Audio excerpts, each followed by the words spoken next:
Hello everyone, welcome back to Autotrend TV. I'm your Prajesh again from CAI Mahindra Car Showroom today, and I'm here with the new BS6 compliant Mahindra Scorpio S5 entry level variant. The Mahindra Scorpio is a legendary SUV and also has got a huge fan base. It is also one among the very few old school SUVs which has been updated to modern times and still manages to sell in incredible numbers. The next generation all-new Scorpio is expected to arrive next year only, so for now Mahindra has updated the current generation Scorpio to BS6 compliance. This S5 variant is the basic variant of the current generation Scorpio, however it still looks properly butch and muscular. You get the typical 7-slat butch grille which is a part of the facelift. However, this base variant does not get any sort of chrome details, and even the headlamps do not receive projector units.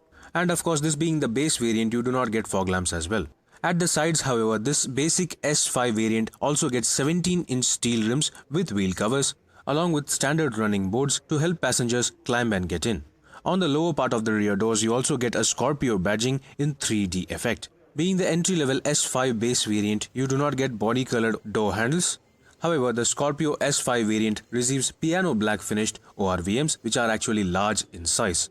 Moving towards the roof, of course you can see that this S5 variant lacks roof rails which can be made easily available through accessories. Moving towards the back, you get to see LED tail lamps even on this base variant, and just like before, the tailgate is properly square and boxy to give the Scorpio a purposeful look.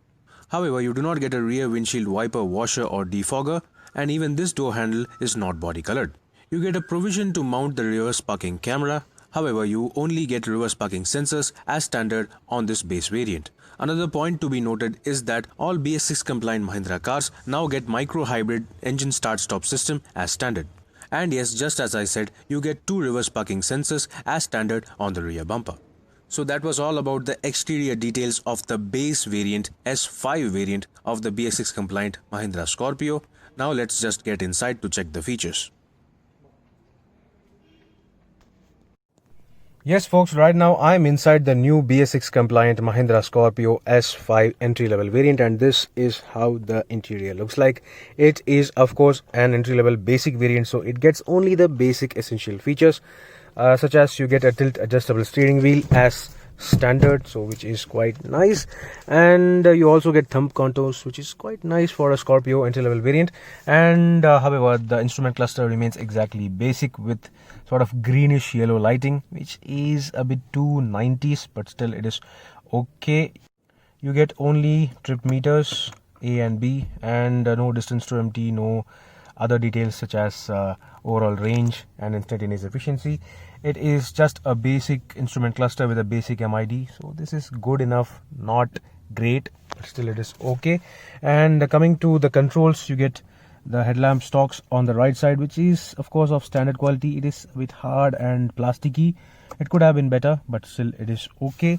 And on the left side you get the wiper stalk.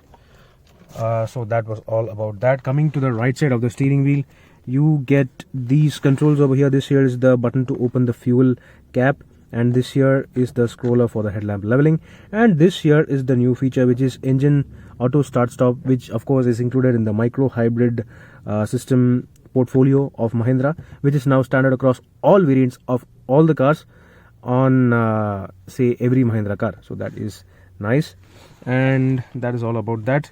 You get only manual adjustment for the ORVMs, no electric adjustment over here.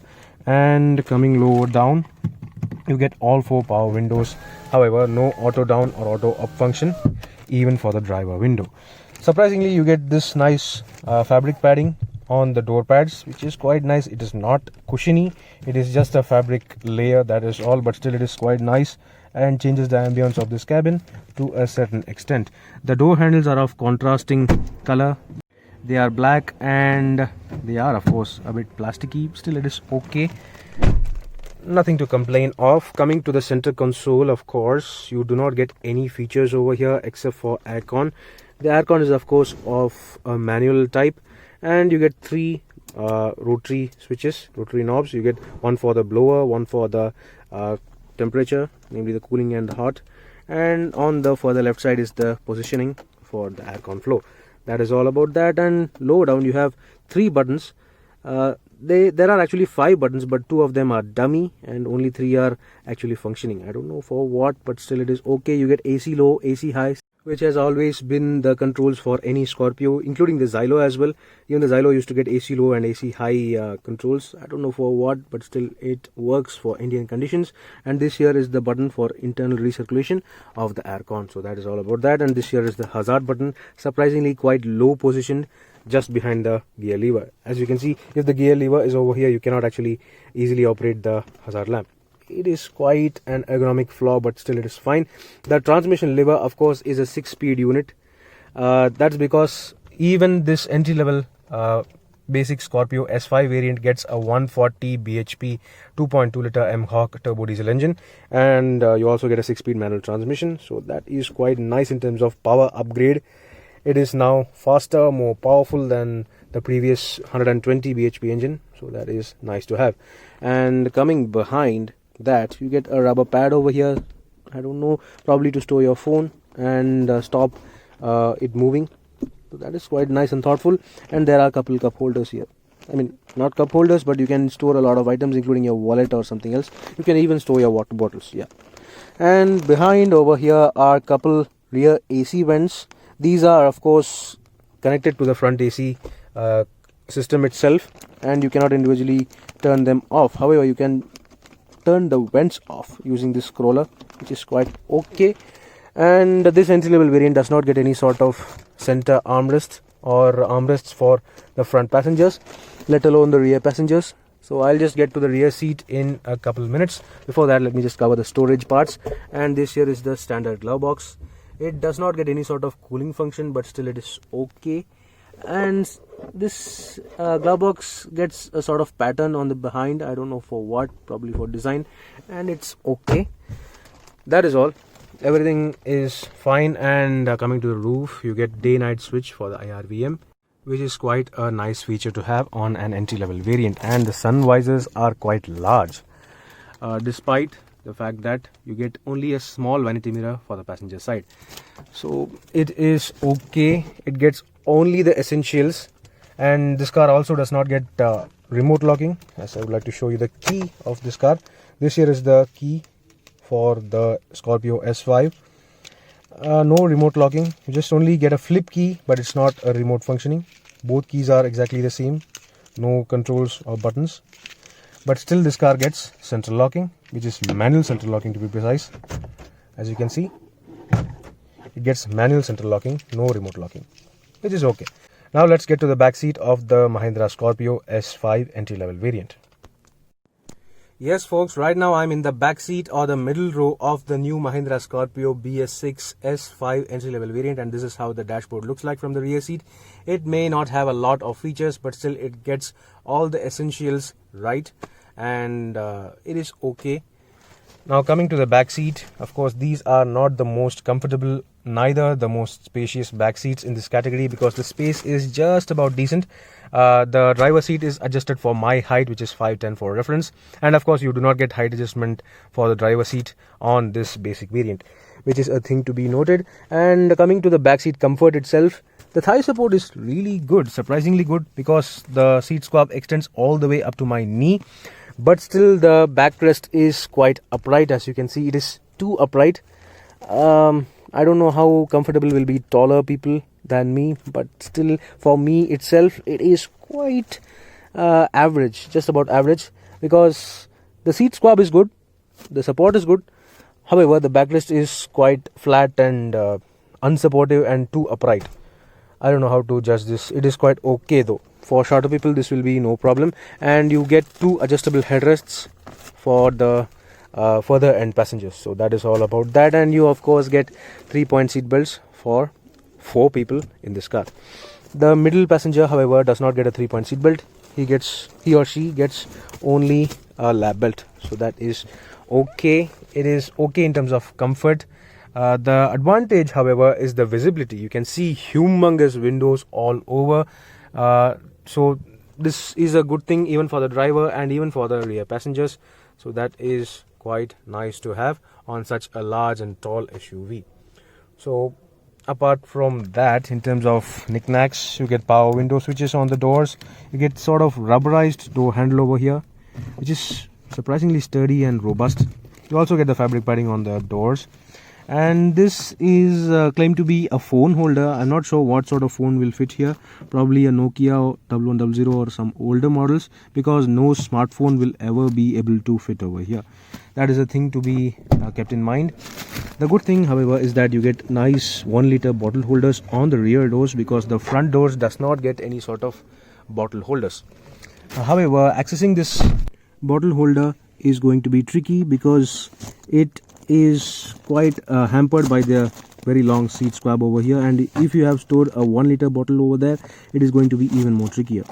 So that is a thing to be noted. In terms of other niceties, you get a rubberized pad over here, or sort of cup holder thing, but I'm not sure what sort of cups you can store here, because it is inclined to a certain angle, and probably you can store your smartphone or small water bottles. That is all. And this here is a 12-volt charging socket, which is kind of too low. This position is quite similar to the Xylo, and it is going to be damaged quite a lot by the feet of people, especially the middle passenger. So that is all. And of course you have the typical yellow lamp mounted centrally to use conveniently for the front and rear passengers alike. That was all about the middle row of the Mahindra Scorpio S5 variant. Now let's check out the third row, or to be frank, the jump seats of the Mahindra Scorpio entry-level S5 variant. So folks, I'm in the third row, or rather the jump seats of the Scorpio S5 entry-level variant. This car obviously gets foldable jump seats at the back. So this is essentially a 7-seater version. This entry-level variant of the Scorpio does not get an option for 8 seats, or rather forward-facing third row seats. Only the higher variants get that option. So talking about these jump seats, of course you can have them folded if you have certain luggage to load it over here easily. And if you want to seat passengers, I'm not sure adults will be comfortable here, because the seats themselves are exceptionally small and non-supportive, and they are too upright. It is basically for kids. That is all I would like to say. And these seats, of course, do not even have seat belts. That is a big concern. And a good thing though is that you get these butterfly opening third row windows, which is quite handy if you are not using the aircon in your Scorpio S5 variant. So that is all about the niceties and features of these third row seats of the S5 variant of the Scorpio, because there is literally nothing else. You do not even get bottle holders, no rear AC vents, nothing. You just only get this cabin lamp, which is yellow in light, and you get a couple grab handles over here and on the pillar. That is all. Now let's just get out of here. On the base S5 variant, this third row space area itself has to be doubled up as the luggage bay. You can fold these jump seats on towards the sides of the car to liberate up to 460 liters of luggage space, which is quite easily usable with 5 passengers. Another thing I would like to point out on the BS6 compliant Scorpio is that you get this tag in the third row area on the right side, and pulling this tag will open the diesel emission fluid filling tank port, which as you can see is located on the right side of the car, whereas the regular fuel filling port is located on the left side. Yes folks, opening the bonnet of the BS6 Mahindra Scorpio, of course this here is a very heavy bonnet, and that is why they have given gas struts on both the sides, because this here is a very large bonnet and it is also very heavy. Under the bonnet you get to see the very same 2.2 liter M-Hawk 4-cylinder turbocharged diesel engine producing 140 bhp and 320 Newton meters of maximum torque. There is no longer a 120 bhp tune, and all the variants including this S5 base variant gets a 140 bhp state of tune. All the variants are also available with only a 6-speed manual transmission, and typical of any Mahindra Scorpio, this engine is incredibly powerful and very sprightly, befitting the muscular image of the Mahindra Scorpio. This engine has always been really good in terms of refinement as well. The Scorpio also has a unique functional design touch. As you can see, the hood scoop on the bonnet is actually functional and helps in providing air for the intercooler better. So that was all about the engine of the Mahindra Scorpio BS6. Now let's talk about its pricing. So the Mahindra Scorpio BS6 base S5 variant. If you want a traditional body-on-frame SUV with legendary pedigree, with good power and adequate essential features, the Mahindra Scorpio is the only available option in the Indian market. Yes, it may not be the most comfortable and is definitely not the safest. However, buying a Mahindra Scorpio is purely a personal choice. If you are a fan of the tall and butch looks and the instant response of the M-Hawk turbo diesel engine, then look no further. The higher variants also provide more creature comforts and features. Though it may not be the most logical value for money choice, the Mahindra Scorpio is still loved by many people. So do let me know in the comment section below what do you think about this BS6 compliant Mahindra Scorpio's S5 base variant. Meanwhile, this is Viprajesh signing off. See you on another video. Thank you for watching.